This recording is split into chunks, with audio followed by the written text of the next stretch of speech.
Innal hamdalillah nahmaduhu wa nasta'inuhu wa nastaghfiruhu wa na'udzu billahi min shururi anfusina wa min sayyiati a'malina. Man yahdihillahu fala mudilla lahu wa man yudlil fala hadiya lahu. Wa asyhadu an la ilaha illallah wahdahu la syarika lahu. Wa asyhadu anna Muhammadan 'abduhu wa rasuluh sallallahu wa sallama alaihi wa ala alihi wa ashabihi ajma'in. Ya ayyuhalladzina amanu taqullaha haqqa tuqatih wa la tamutunna illa wa antum muslimun amma ba'd.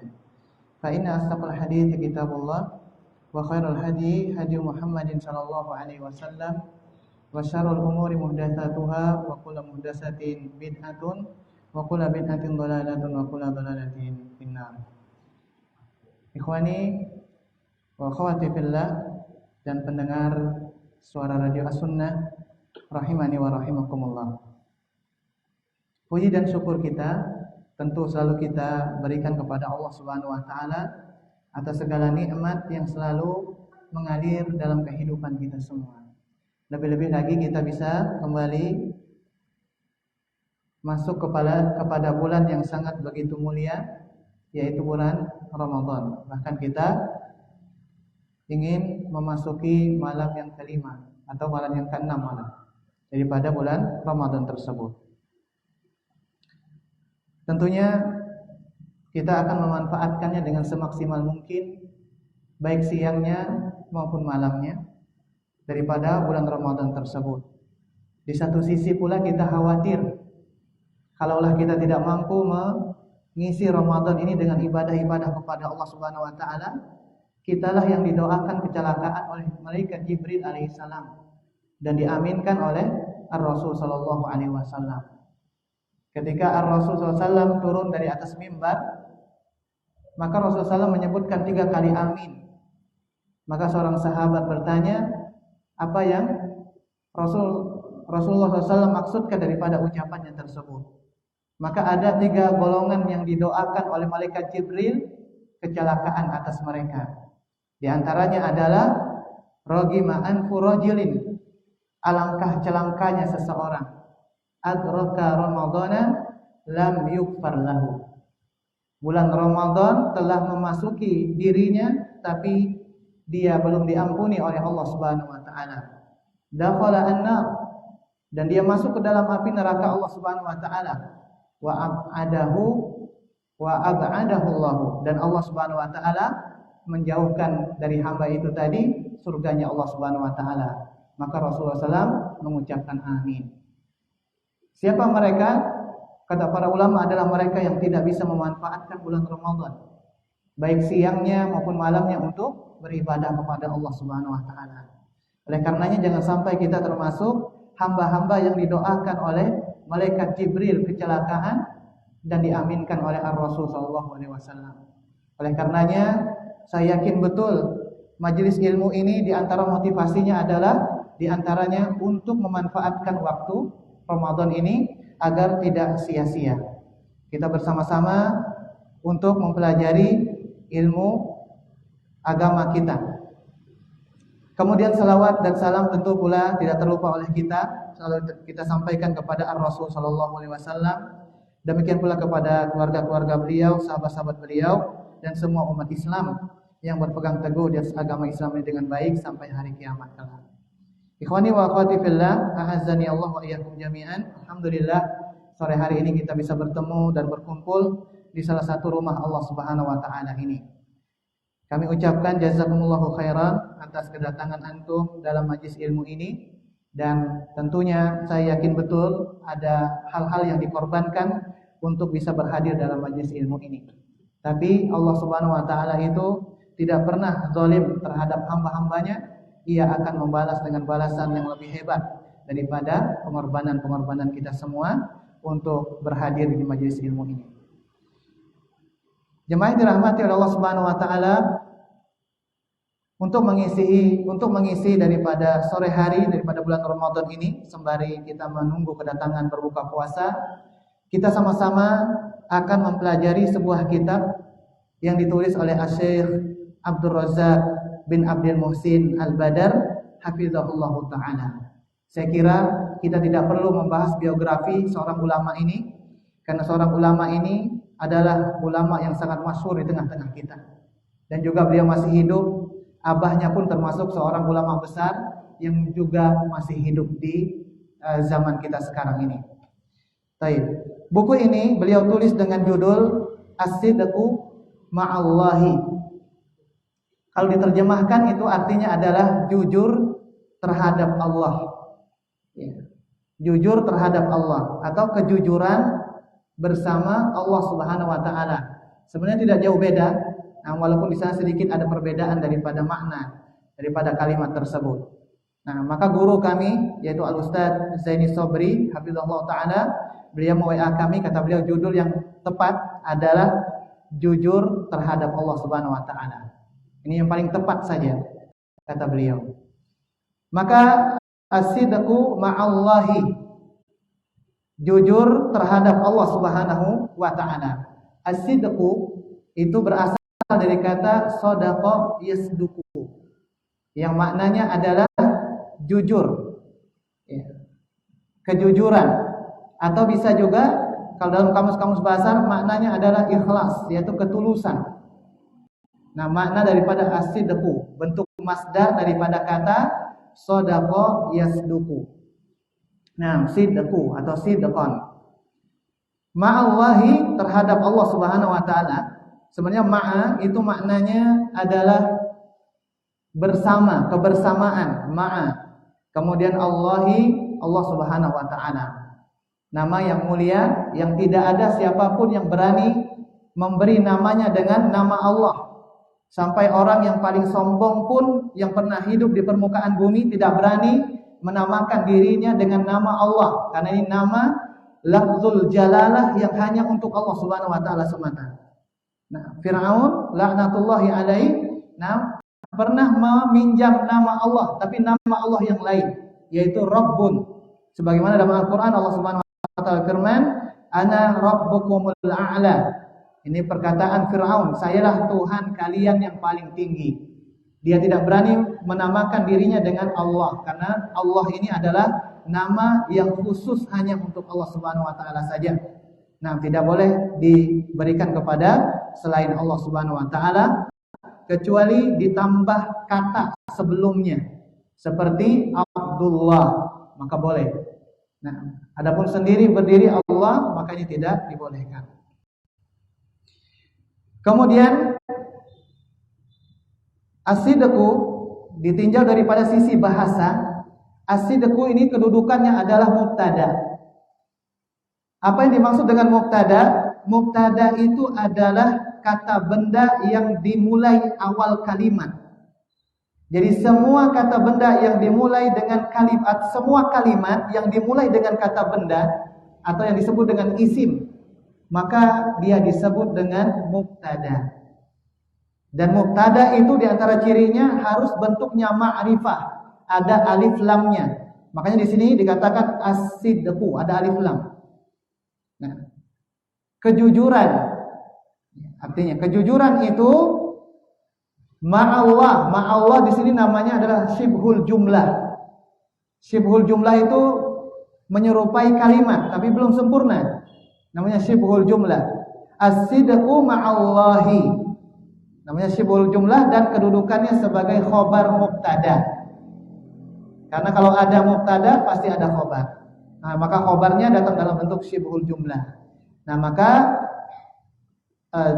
kalaulah diterjemahkan, jadi terjemahannya adalah sebagaimana yang kita katakan tadi, yaitu kejujuran terhadap Allah Subhanahu wa taala. Perlu kita sama-sama ketahui dan pelajari bahwasanya jujur terhadap Allah Subhanahu wa taala adalah jenis kejujuran yang paling baik. Ya, kalau ditanya apa kejujuran yang paling baik? Apa kejujuran yang terindah dalam kehidupan seorang hamba Allah Subhanahu wa taala, itu adalah jujur terhadap Allah. Ya, jujur terhadap Allah Subhanahu wa taala. Seorang muslim dikatakan jujur terhadap Allah Subhanahu wa taala haruslah ada atau merealisasikan kejujuran tersebut dalam tiga aspek atau tiga perkara.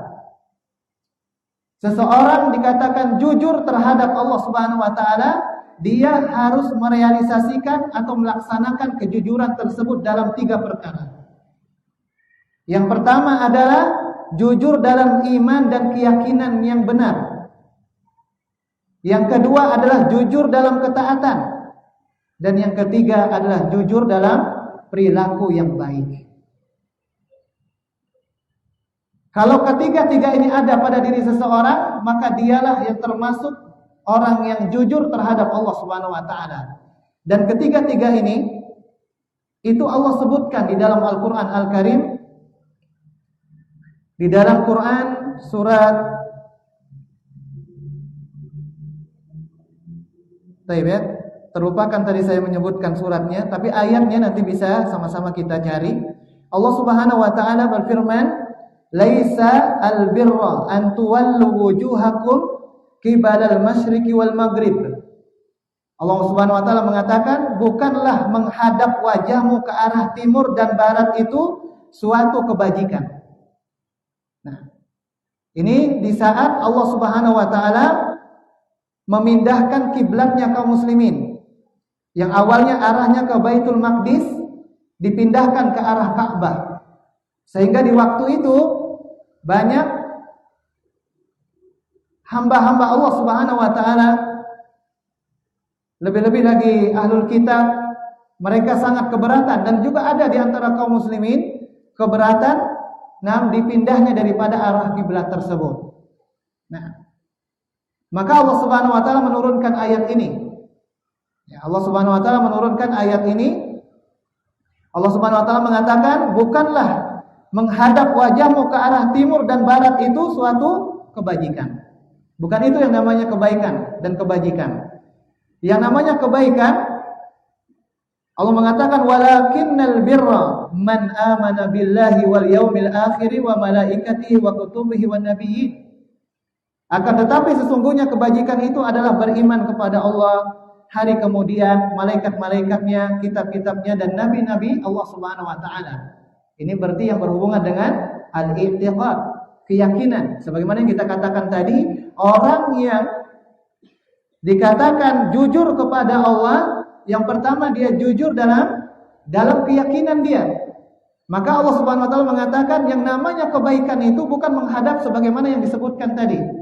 Akan tetapi dia beriman kepada Allah Subhanahu wa taala. Artinya tunduk, patuh apa yang Allah Subhanahu wa taala perintahkan. Nah, walaupun itu terasa berat bagi mereka, karena mereka boleh jadi merasa nyaman sudah, arah kiblat mereka dalam beribadah adalah ke Baitul Maqdis. Baik. Kemudian setelah itu, wa ata al-mala ala hubbihi zawil qurba wal yatama wal masakina wa banas sabili wasailina wa fir riqab, dan memberikan harta yang dicintainya kepada kerabatnya, anak-anak yatim, orang-orang miskin, musafir yang memerlukan pertolongan, dan orang-orang yang meminta-minta dan memerdekakan hamba sahaya. Kemudian setelah itu, wa aqamus salata wa ata az-zakata wal mufuna bi ahdihim idza ahadu wasabirina fi al-ba'sa'i wad-dharra'i wa hinal ba's. Mendirikan salat dan menunaikan zakat, dan orang-orang yang menempati janjinya apabila ia berjanji, dan orang-orang yang sabar dalam kesempitan, penderitaan, dan dalam peperangan. Maka setelahnya Allah Subhanahu wa taala mengatakan, ulaikal ladzina shadaqu. Maka merekalah orang-orang yang jujur imannya kepada Allah Subhanahu wa taala. Semua ayat tadi itu menceritakan tentang apa yang kita sebutkan di atas tadi. Orang yang dikatakan jujur kepada Allah itu haruslah merealisasikan 3 hal. Yang pertama adalah iman dan keyakinan yang lurus. Yang pertama tadi Allah Subhanahu wa taala mengatakan yang namanya kebaikan atau kebajikan itu adalah beriman kepada Allah dan seterusnya. Kemudian yang kedua, ketaatan. Ya, walaupun terasa berat oleh kaum muslimin dipindah arah kiblatnya, akan tetapi mereka taat, patuh. Nah, Kemudian yang ketiga, dan perilaku yang baik, jujur dalam perilaku yang baik. Bagaimana itu? Di antaranya tadi mengeluarkan hartanya untuk diberikan kepada orang yang dicintainya atau siapa saja yang membutuhkannya. Maka ayat setelahnya Allah Subhanahu wa taala mengatakan merekalah orang-orang yang jujur dalam iman. Dan pada ayat yang terakhir pula Allah Subhanahu wa taala mengatakan wa ulaika humul muttaqun, dan merekalah orang-orang yang bertakwa kepada Allah Subhanahu wa taala. Sedikit kami ingin bacakan tentang faidah ayat ini dari sebuah judul yang akan kita bahas ini nantinya. Syekh Muhammad bin Shalih Al-Utsaimin rahimahullah taala pernah memberikan komentar tentang ayat yang mulia ini. Beliau mengatakan min fawaidil ayat, dari faidah ayat yang kita bacakan tadi adalah annama dzukira wa huwa haqiqatus sidqi ma'allah. Di dalam ayat tersebut Allah Subhanahu wa taala menyebutkan hakikat jujur kepada Allah Subhanahu wa taala, kata beliau. Wa ma'a khalqi, dan jujur kepada makhluk. Liqaulihi ta'ala, sebagaimana Allah Subhanahu wa taala firman, ulaikal ladzina shadaqu. Merekalah orang-orang yang jujur. Nah, fasidquhum ma'allah. Maka yang pertama kata Syekh bahwasanya kejujuran di sini ulaika atau ulaikal ladzina shadaqu, merekalah orang-orang yang jujur. Yang pertama adalah jujur kepada Allah Subhanahu wa taala. Mana buktinya? Haitsu qamu bihadhil al-i'tiqad an-nafi'ah. Karena mereka mengikuti keyakinan yang bermanfaat ini, yang berupa perintah Allah Subhanahu wa taala untuk memindahkan arah kiblat yang pertama. Mereka yakin betul itu perintah Allah Subhanahu wa taala. Kemudian juga Allah mengatakan yang namanya kebaikan adalah beriman kepada Allah dan seterusnya daripada rukun iman tadi. Nah, saya juga mengatakan di sini i'tiqad atau keyakinan yang bermanfaat itu adalah al-imanu billah, sebagaimana dalam ayat wal yaumil akhiri wa malaikatihi wa kutubihi wan nabiyyin, yaitu beriman kepada Allah, beriman kepada hari akhir, beriman kepada malaikat-malaikatnya, kitab-kitabnya dan para nabinya. Wa anahum qamu atau aqamu as-salata wa atuz zakata, dan juga mereka mendirikan salat, kemudian membayar zakat dan mengeluarkan harta-harta mereka yang mereka cintai dalam apa yang disebutkan oleh Allah di dalam ayat tadi berupa atau diberikan kepada orang-orang yang membutuhkannya. Nah, wa amma sidquhum ma khalqi, dan ini semua kata beliau adalah apa yang menjadi keyakinan yang benar sebagaimana yang disebutkan dalam ayat. Adapun kejujuran kepada makhluk sebagaimana dalam ayat yadkhulu fi qoulihi ta'ala, itu ada pada firman Allah Subhanahu wa taala wal mufuna bi ahdihim idza ahadu. Di antaranya yaitu apabila mereka berjanji maka mereka menunaikan. Wa hadza min alamati sidqi, dan ini di antara tanda-tanda kejujuran. Walihada qala ulaikal ladzina shadaqu. Oleh karena itu Allah Subhanahu wa taala mengatakan merekalah orang-orang yang jujur. Fasadaqu fi i'tiqadihim wa fi muamalatihim ma'allahi wa ma'a khalqihi. Maka merekalah orang yang jujur terhadap Allah Subhanahu wa taala dalam akidah mereka, dan juga mereka orang yang jujur terhadap makhluk Allah Subhanahu wa taala. Nah, ini penjelasan singkat daripada Syekh Shalih Al-Utsaimin rahimahullah taala tentang as-sidqu ma'allahi. Jadi ayat yang kita bacakan tadi adalah ayat yang menceritakan kepada kita tentang hakikat daripada jujur terhadap Allah Subhanahu wa taala. Kemudian kita masuk kepada pembahasan buku ini. Tadi baru pembahasan tentang judul yang diberikan oleh Syekh Abdul Razak hafizahullah taala. Kemudian buku ini dimulai dengan lafaz basmalah. Sebagaimana yang kita ketahui bersama bahwasanya buku atau tulisan atau daripada khutbah-khutbah dan ceramah-ceramah yang dimulai dengan bismillah, ini adalah pengamalan daripada petunjuk Allah Subhanahu wa taala dan Rasulnya sallallahu alaihi wasallam. Ya. Karena tidak ada satu ayat pun dalam Al-Qur'an Al-Karim kecuali dimulai dengan bismillah, kecuali surat At-Taubah. Nah, dengan ayat surah sebelumnya, karena ini kata para ulama masih dalam satu pembahasan di dalamnya, yaitu tentang peperangan. Maka tidak dimulai dengan bismillah. Adapun surat-surat lainnya, nah ini dimulai dengan bismillah. Jadi tulisan yang seperti ini atau yang ditulis oleh Syekh Abdul Razak hafizahullah taala ini, tentunya ini pengamalan daripada petunjuk Allah dan Ar-Rasul sallallahu alaihi wasallam. Rasulullah SAW dahulu tatkala menulis surat-surat kepada raja-raja, perdana-perdana menteri di waktu itu untuk mengajak masuk Islam, di antaranya adalah beliau pernah mengirim kepada Raja Heraklius. Nah, Raja Romawi pada waktu itu, maka beliau memulai tulisan surat tersebut dengan Bismillahirrahmanirrahim. Artinya juga tulisan yang dimulai dengan Bismillahirrahmanirrahim mengikuti petunjuk Ar-Rasul sallallahu alaihi wasallam. Kemudian juga petunjuk daripada nabi-nabi terdahulu. Sebagaimana yang kita ketahui bersama, Nabi Sulaiman pun pernah mengirim surat kepada Ratu Balqis di waktu itu, yang mana pengiriman surat waktu itu melalui seekor burung. Nah, seekor burung itu menjatuhkan surat kepada Ratu Balqis. Kemudian setelah itu Ratu Balqis mengumpulkan daripada perdana-perdana menterinya dan pembesar-pembesar kerajaan. Maka Ratu Balqis mengatakan, qalat ya ayyuhal mala'u inni ulqiya ilayya kitabun karim. Nah, dia mengatakan kepada perdana-perdana menterinya dan pembesar-pembesar kerajaan, ya ayyuhal mala'u, wahai pembesar-pembesar kerajaan, inni ulqiya ilayya kitabun karim. Sungguh aku diberikan atau dikirim kitabun karim, surat yang mulia. Nah, surat yang mulia. Innahu min Sulaiman, yang mana surat itu dari Nabi Sulaiman alaihi salam, wa innahu, dan surat itu dimulai dengan Bismillahirrahmanirrahim.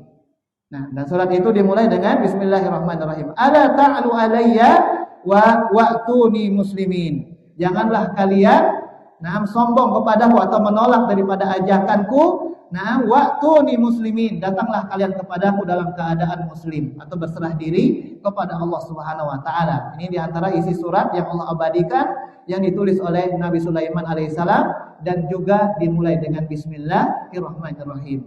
Artinya, siapa saja kita yang memulai aktivitas, yang mana aktivitas itu adalah aktivitas yang baik, dimulai dengan Bismillahirrahmanirrahim, maka ini pengamalan daripada tuntunan dan petunjuk Allah dan juga petunjuk Ar-Rasul SAW dan juga nabi-nabi terdahulu, lebih khusus Nabi Sulaiman alaihissalam. Ini yang pertama. Yang kedua, memulai dengan Bismillahirrahmanirrahim. Ini yang pertama adalah seseorang ingin mendapatkan keberkahan daripada kalimat tersebut. Karena ada sebuah hadis, walaupun hadis ini dilemahkan dari sebagian para ulama. Dari sebagian para ulama, tapi para ulama yang lain juga mengatakan hadis ini adalah hadis yang sahih. Ya. Kita tidak berbicara hadis tersebut sahih atau dhaif, tapi daripada isi kandungannya sahih. Melihat daripada tuntunan Allah dan Rasulnya. Ya, sedikit kami ingin membacakan hal tersebut. Bahwasanya ada sebuah hadis yang berbunyi kullu amrin dzibarin, segala sesuatu perkara yang memiliki kedudukan yang penting, yang besar, yang bermanfaat, la yubda'u fihi bi bismillahirrahmanirrahim, tidak dimulai dengan bismillahirrahmanirrahim, fahuwa abtarun, maka amalan tersebut tertolak. Nah, ini makna asal daripada abtar adalah tertolak. Tapi saya membuka sedikit penjelasan-penjelasan para ulama. Di antaranya penjelasannya Syekh Fauzan hafizahullah taala, abtar, kata beliau bukan tertolak, tapi beliau mengatakan naqisul barakah, hilangnya keberkahan. Nah, segala perbuatan yang itu bermanfaat, memiliki kedudukan yang mulia, di antaranya adalah menulis buku, memulai ceramah misalnya, atau hal-hal penting lainnya tidak dimulai dengan bismillah, maka ini mengurangi keberkahan. Sekali lagi hadis ini mengalami perbincangan di kalangan para ulama tentang kesahihannya. Nah, kita tidak berbicara dari sana, tapi maknanya ini mencocoki daripada petunjuk Allah dalam Al-Quran, karena setiap surah dimulai dengan bismillah. Demikian pula Ar-Rasul SAW menulis surat-suratnya dengan Bismillahirrahmanirrahim. Baik.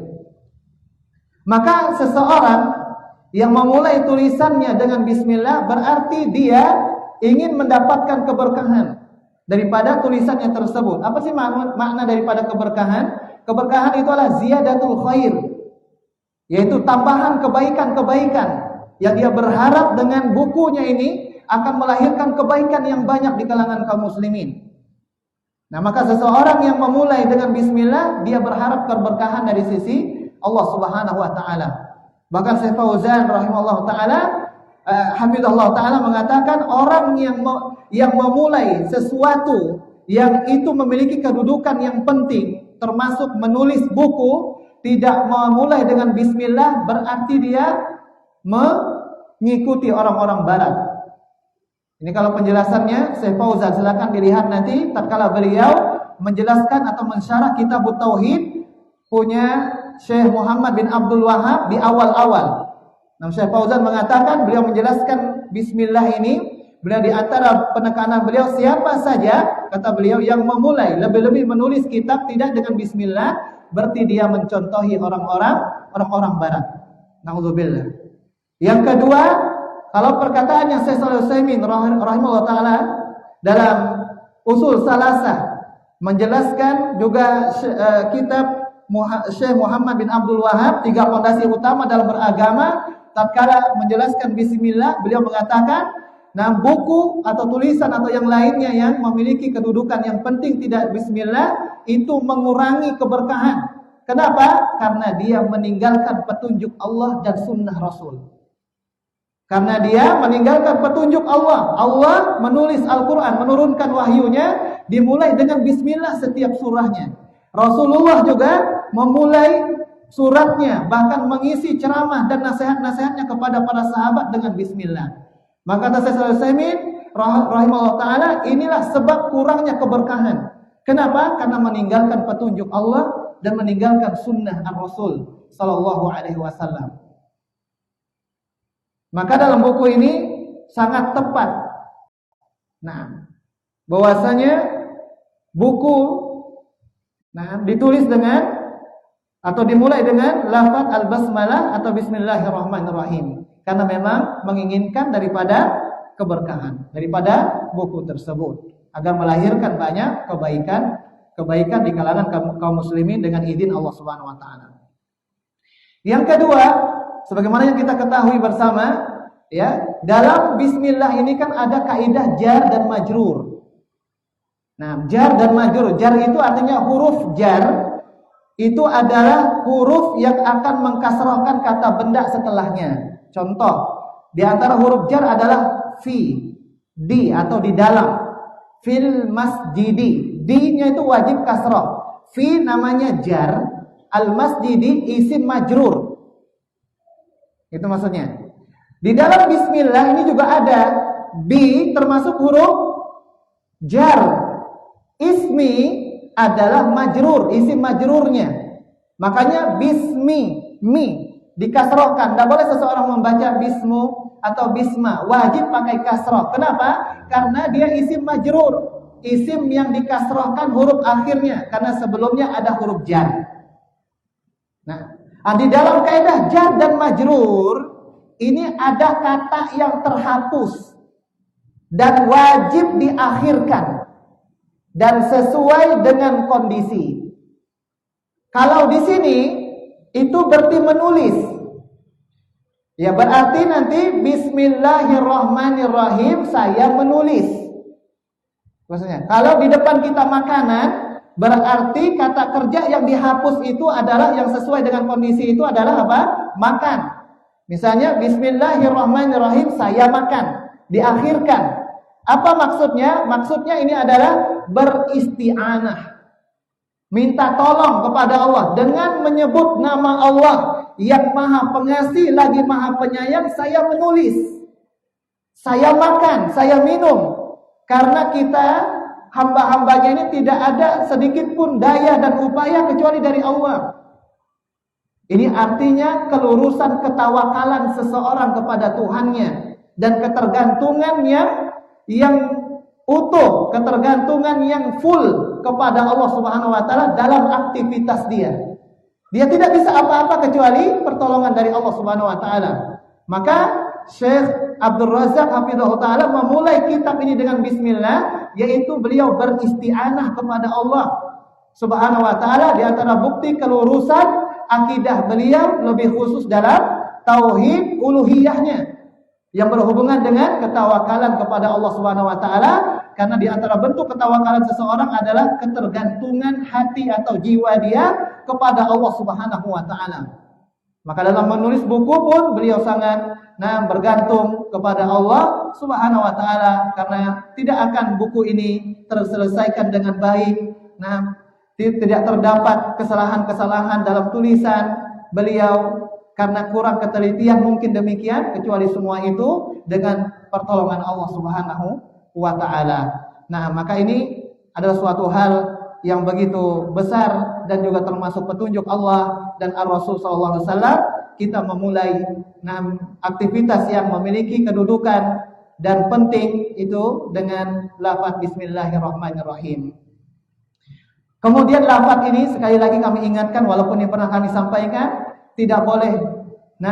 Di dalamnya ada tulisan-tulisan, misalnya ada mencela orang lain atau pembahasan-pembahasan yang buruk. Maka tidak boleh dimulai dengan bismillahirrahmanirrahim, kata para ulama. Kenapa? Karena ini menodai kesucian kalimat bismillahirrahmanirrahim. Karena itu menodai daripada kalimat tersebut. Buktinya apa? Dalilnya apa? Allah Subhanahu wa taala memulai setiap surah dalam Al-Quran Al-Karim dengan bismillahirrahmanirrahim. Artinya semua setelahnya adalah kemuliaan, wahyu-wahyu Allah Subhanahu wa taala. Maka lafaz basmalah tidak boleh ditulis atau disertakan sebelum memulai, mungkin membicarakan keburukan orang lain, menghujat orang lain, tidak boleh. Maka ini menodai daripada kalimat bismillahirrahmanirrahim, karena Allah menggunakan kalimat tersebut dalam kemuliaan sebagaimana yang tercermin di dalam Al-Quran Al-Karim. Kemudian setelah itu Syekh memulai daripada muqaddimahnya. Setelah mengucapkan bismillahirrahmanirrahim, kita tidak usah menjabarkan satu-satu Allah Ar-Rahman Ar-Rahim. Saya kira ini sudah sering kita bahas bersama. Kemudian saya mengatakan alhamdulillahirabbil alamin. Segala puji bagi Allah Subhanahu wa taala, Tuhan semesta alam.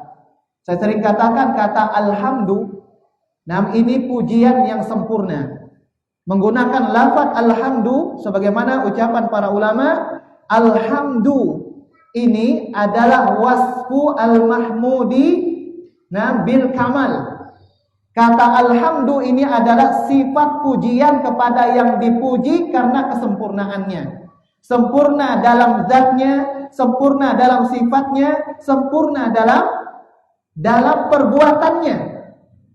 Kalaulah demikian tidak sempurna pujian kecuali ditambah dengan dua hal. Apa dia? Al-mahabbatu wa ta'zim.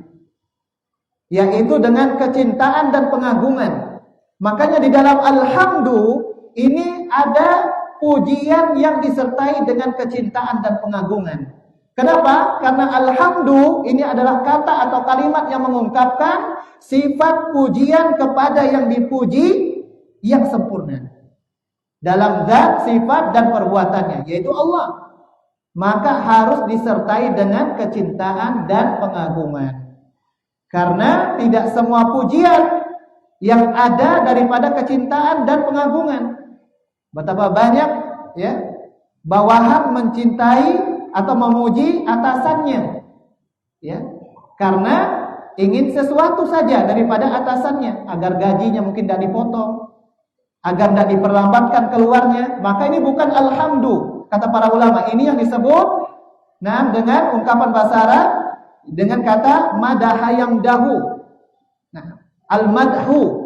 Maka ini pujian juga maknanya, akan tetapi pujian yang tidak disertai dengan kecintaan dan pengagungan. Kalau dahulu raja-raja terdahulu itu pasti ada penyair-penyair.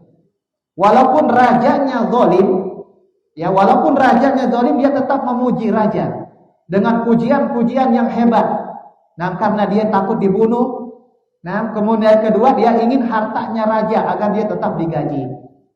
Nah, maka ini bukan pujian yang diungkapkan dengan kata alhamdu, tapi al-madhu.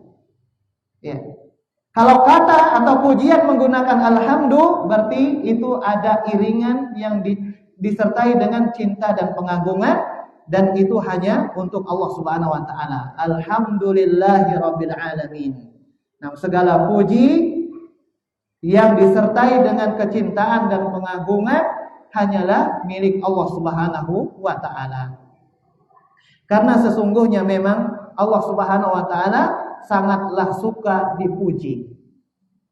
Ya, sangatlah suka dipuji. Sebagaimana Allah Subhanahu wa taala berfirman dalam Quran Al-Karim dan surah Al-Baqarah, di antaranya Quran surat Al-Baqarah ayat 243, "Innallaha ladzu fadlin 'alan nasi."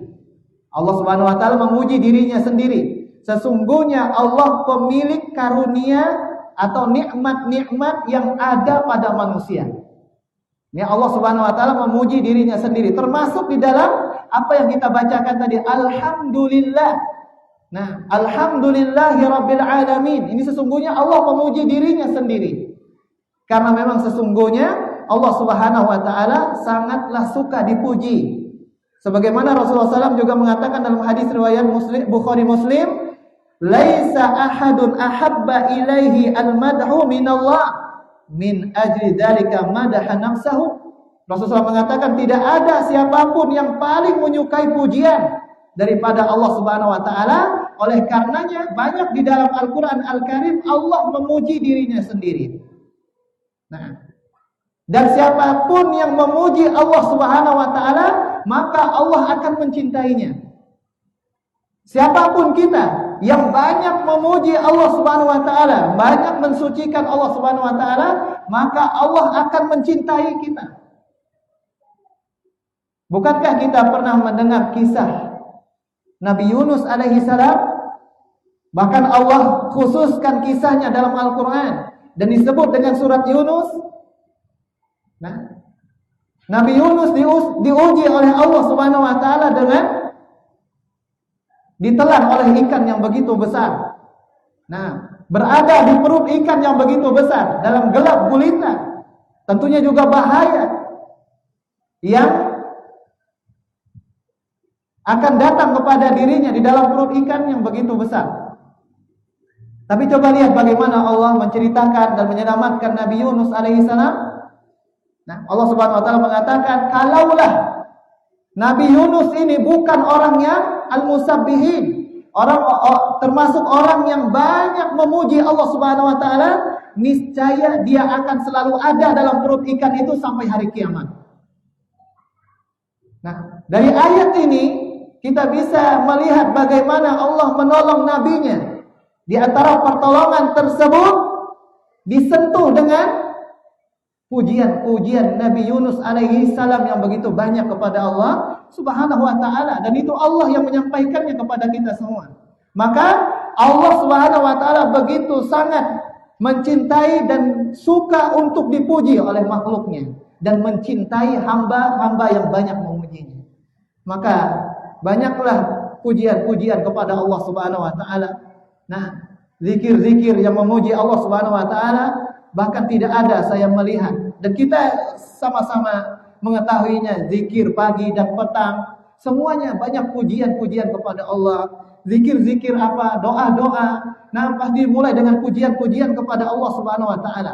Karena memang Allah Subhanahu wa taala sangat suka dipuji dan akan mencintai orang-orang yang memujinya. Bahkan Nabi Yunus diselamatkan oleh Allah Subhanahu wa taala karena dia banyak memuji Allah Subhanahu wa taala. Maka pujian alhamdulillahirabbil alamin, kata Syekh, segala puji bagi Allah Subhanahu wa taala yang penuh dengan kecintaan dan pengagungan.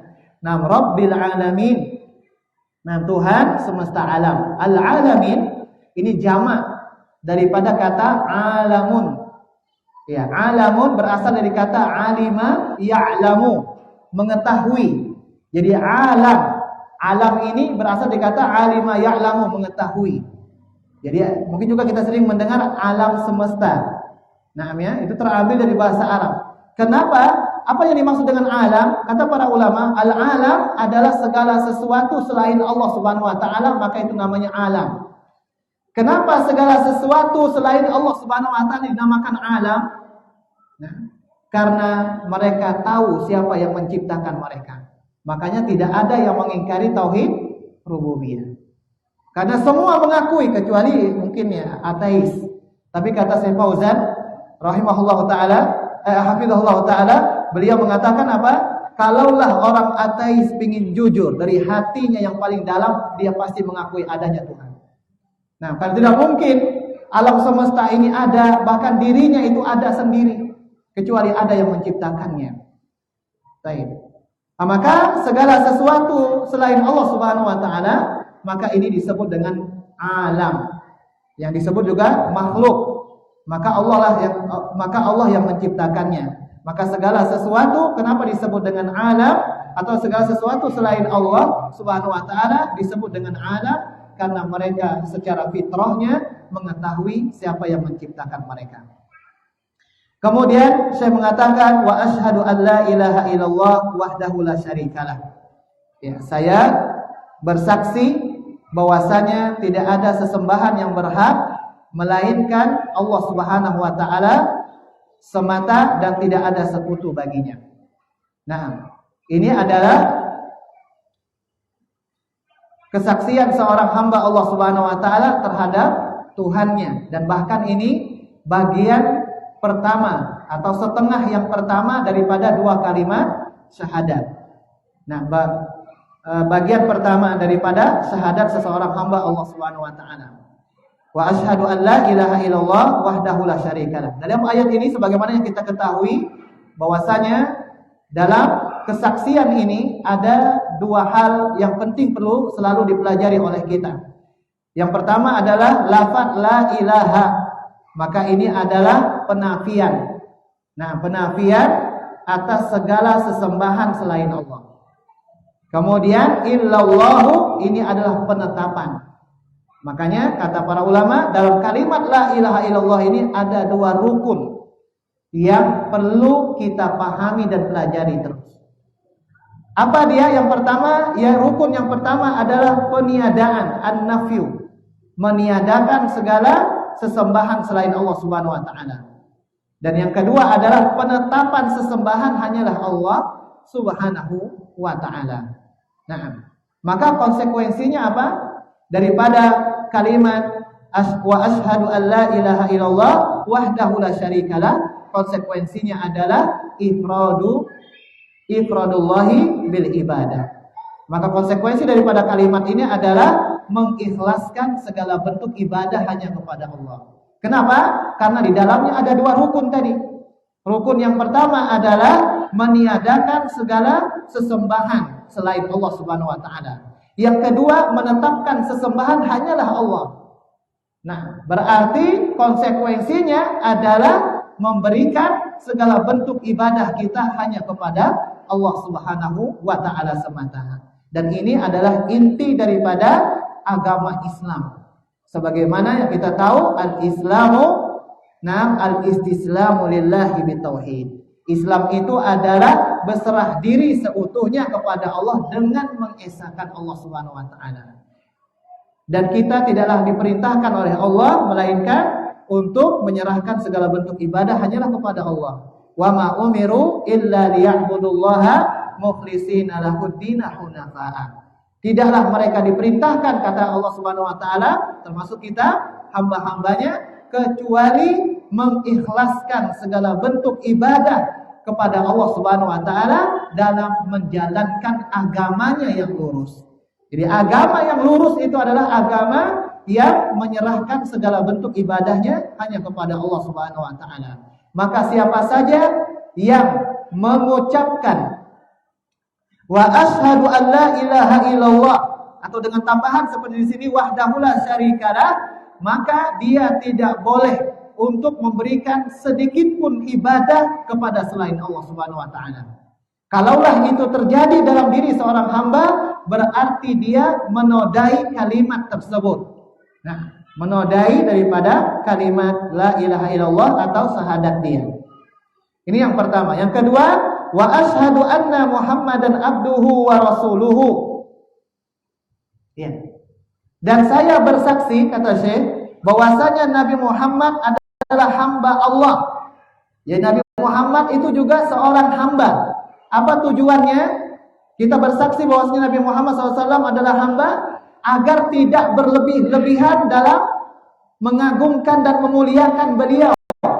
Sebagaimana yang terjadi di kalangan kaum muslimin di saat ini dalam selawat-selawat mereka, sehingga ada pada diri Rasulullah SAW ini seperti rububiyahnya Allah Subhanahu wa taala, menyembuhkan penyakit, melancarkan rezeki, kemana harus membawa kalau ada penyakit, menyembuhkan. Nabi Muhammad SAW misalnya yang mampu melakukannya. Ini sifat rububiyah Allah Subhanahu wa taala, seolah-olah ada pada diri Rasulullah SAW, padahal Rasulullah juga manusia.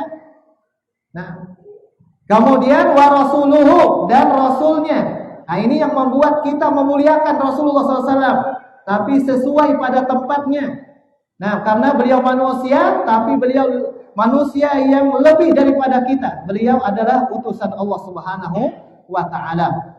Nah, beliau adalah manusia, akan tetapi beliau juga adalah utusan Allah Subhanahu wa taala. Sehingga dengannya, nah, kita tidak berlebih-lebihan dalam memuliakan beliau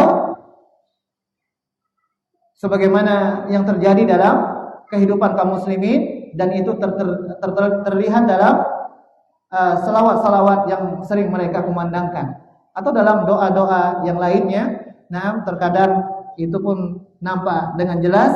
Nah, mereka melakukan demikian kepada Nabi kita Muhammad SAW.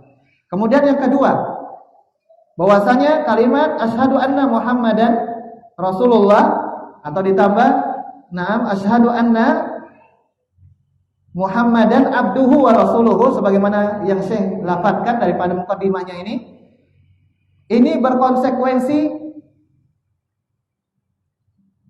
Ada beberapa hal orang yang mengatakan saya bersaksi bahwasanya Nabi Muhammad adalah seorang hamba Allah dan utusan Allah Subhanahu wa taala. Apa konsekuensinya atau maknanya apa daripada ucapan tersebut? Maka saya membawakan ucapannya Muhammad bin Abdul Wahab.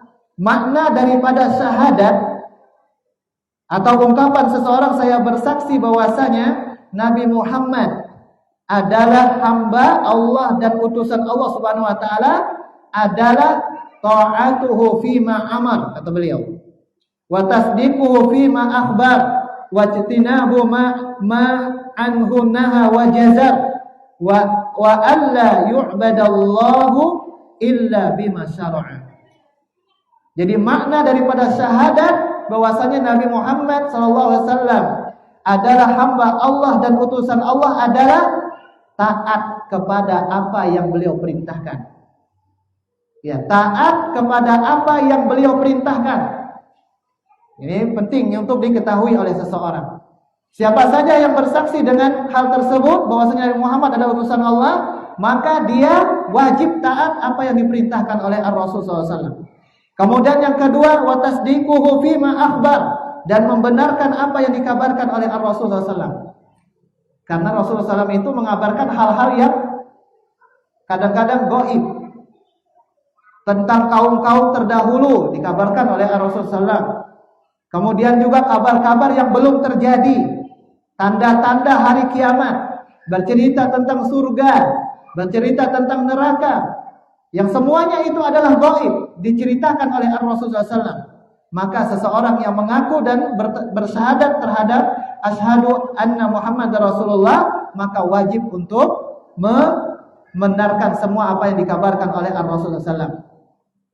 Kemudian yang selanjutnya adalah wajtinabu ma anhu naha wa jazaa, dan meninggalkan dan menjauhkan daripada apa yang dilarang dan diperingati oleh Rasul sallallahu alaihi wasallam.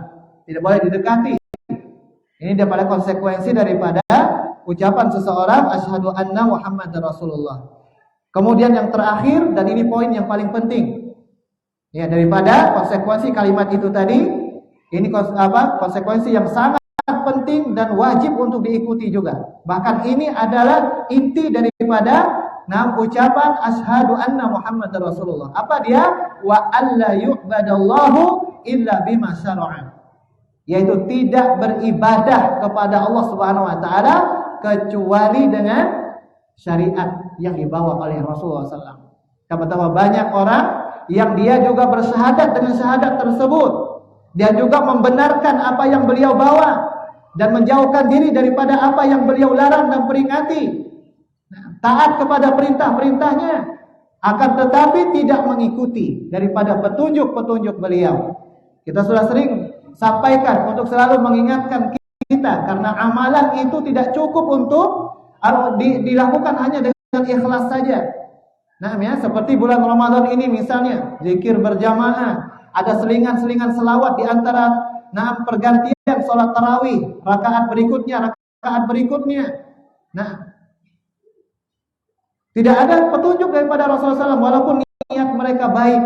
Nah, itu zikir. Tapi ingat apa yang dikatakan oleh Sa'id Al-Musayyab rahimahullah, seorang tabi'in, seseorang itu tidak akan diazab oleh Allah Subhanahu wa taala karena dia beribadah kepada Allah, tapi dia akan diazab karena menyelisihi petunjuk Ar-Rasul sallallahu alaihi wasallam. Ikhwani wa akhwati fillah, azakumullah. Maka ini konsekuensi daripada kalimat yang kita sebutkan tadi. Yang pertama, taat daripada perintah Rasulullah SAW, kemudian membenarkan apa yang beliau kabarkan, kemudian menjauhkan diri daripada apa yang beliau larang dan peringati. Kemudian yang terakhir, yang keempat adalah dia mengikuti dalam ibadah dia hanya petunjuk Ar-Rasul SAW, atau mengikuti petunjuk Ar-Rasul dalam beribadah, atau yang disebut dengan al-mutaba'ah. Kemudian setelah itu beliau mengatakan wa sallallahu wasallam alaihi wa ala alihi wa ashabihi ajma'in.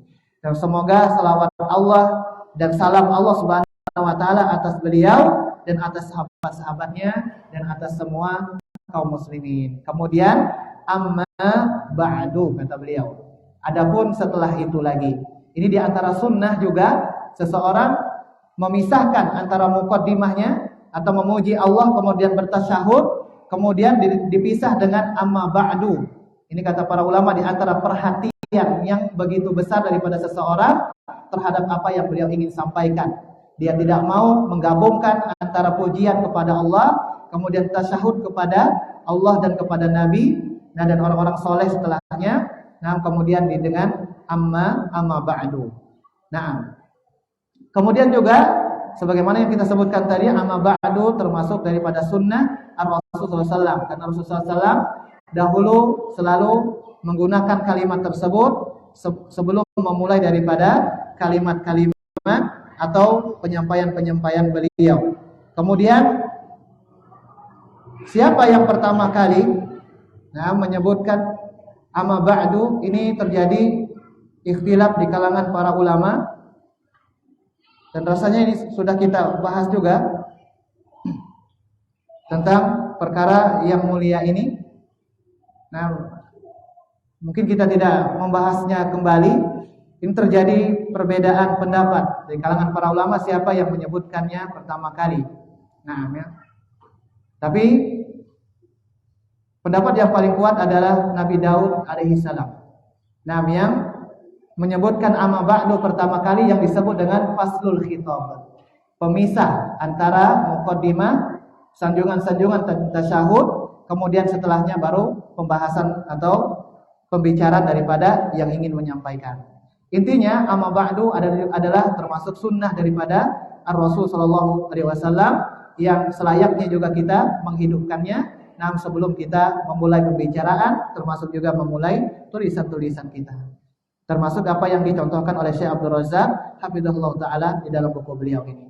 Anda kira cukup untuk sore hari ini. Mudah-mudahan penjelasan singkat yang penuh kekurangan ini yang berhubungan dengan as-sidqu ma'allah, jujur terhadap Allah Subhanahu wa taala ini, dan insyaallah taala besok kalaulah Allah mengizinkan kita, barulah kita membahas inti pembahasan daripada di dalam buku ini, apa konsekuensi dan bagaimana saja ciri-ciri orang yang jujur terhadap Allah Subhanahu wa taala. Bahkan tidak ada yang paling baik, kata Ibnu Qayyim Al-Jauziyah rahimahullah taala, bagi seseorang hamba melainkan kejujuran dia terhadap Allah Subhanahu wa taala. Salah dan kurangnya saya mohon maaf. Aqulu qouli hadza astaghfirullah li wa lakum wa sairil mu'minina wal mu'minat fastaghfiruhu innahu huwal ghafurur rahim wa akhiru da'wana alhamdulillahi rabbil alamin. Assalamualaikum warahmatullahi wabarakatuh.